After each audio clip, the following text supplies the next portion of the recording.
So you're working a 9 to 5, but you dream about doing something else, something creative, more aligned to you and your values. But after work, you're just too exhausted to do anything. This might go on for months, maybe even years, and you keep telling yourself that you will do something if you had more time. If this sounds like you, please keep watching, because today I'll be going through the strategies that I was using to maintain my energy whilst having a 9 to 5 and doing what I love.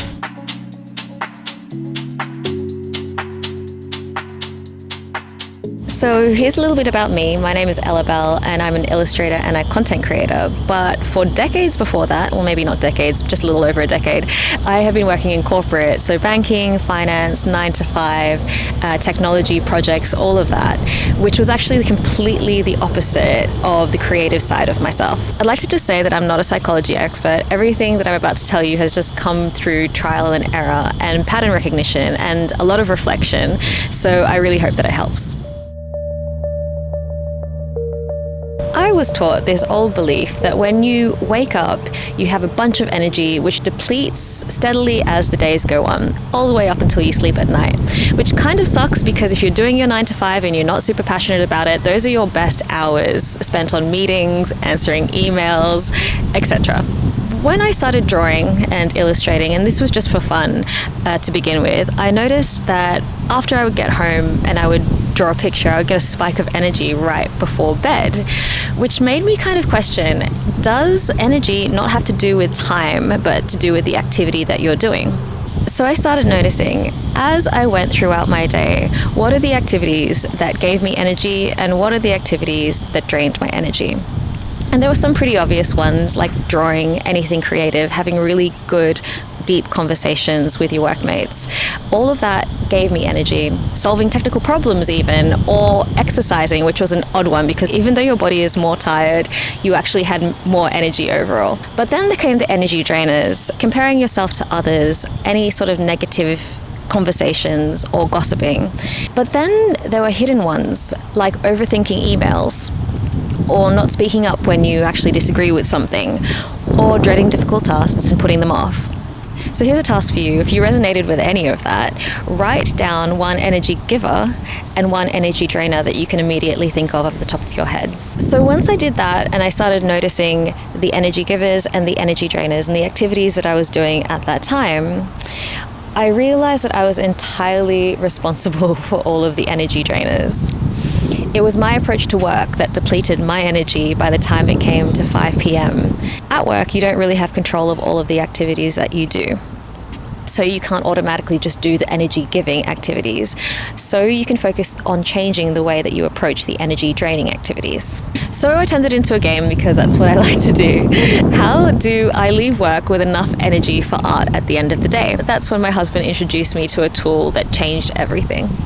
Here is the energy scale by Dr. David Hawkins, and he used the practice of kinesiology to map about how emotions impact the body. Some of the emotions literally weaken your body, while some of them strengthens you. This totally explained why I got more energy right before bed when I drew, because the emotions that I would feel were joy and peace. This helped me recognize the emotion attached to the action. So the strategy became, yes, it's okay to feel all of your emotions, but not to dwell in the ones that weaken you for a prolonged period of time.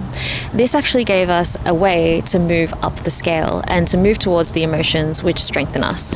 So working through the examples that we just had around energy drainers, not speaking up, really that came from a place of fear and anger. And for me, I started practicing speaking up within the moment, which actually took courage.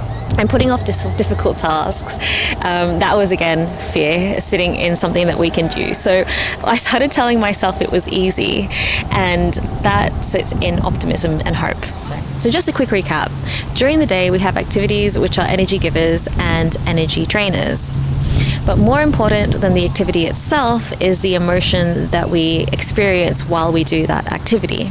The map of consciousness scale shows us what strengthens us and what weakens us. And while emotions are all valid and important, the strategy is to not dwell in the lower half of that consciousness scale for a long period of time. Here's a question for you. If you look at this energy scale right now, where do you think your energy's been sitting today? Or even this week? And where would you like it to be? Leave a comment below and I'll put my comments down there too. After doing all of this, after becoming aware and starting to change my energies, you might be curious about what happened. After practicing it daily, weekly, monthly, the more energy that I saved for the end of the day, the more efficient I actually became at work. I didn't really have time to overthink anything. I said what I wanted in whenever it came up.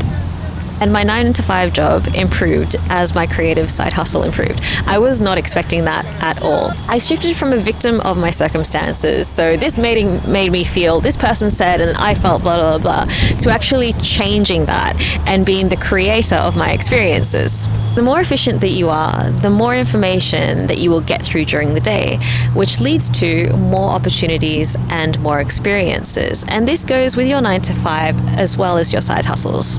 At the same time, the more that you practice awareness and shifting those energetic states to those higher levels, you get to know yourself better. You get to know what you prefer and what you don't, and understand your values. With more experiences and opportunities coming your way and a better understanding of what you value, then you can start to choose the opportunities which suit you. I genuinely believe that you cannot create a new, more aligned life around you with the same energy that you created a problem with. So that was quite a lot of information, but if there are 3 things that I need you to do today, is 1, practice awareness. Just notice, be aware of what gives you energy and what takes your energy. 2, recognize which energy level you are at right now. And actually, I don't know how to do this, but I want to give you a free chart that you can reference. I'll put a link below and you can download the PDF if I can figure out how to do that. And then 3, when you wake up in the morning, choose which energy level you want to be that day and do your best to stay in it. Try it for 1 week. Let me know what happens in the comments. I'm really curious what you think. So if you like my content, please hit the like and subscribe button for more.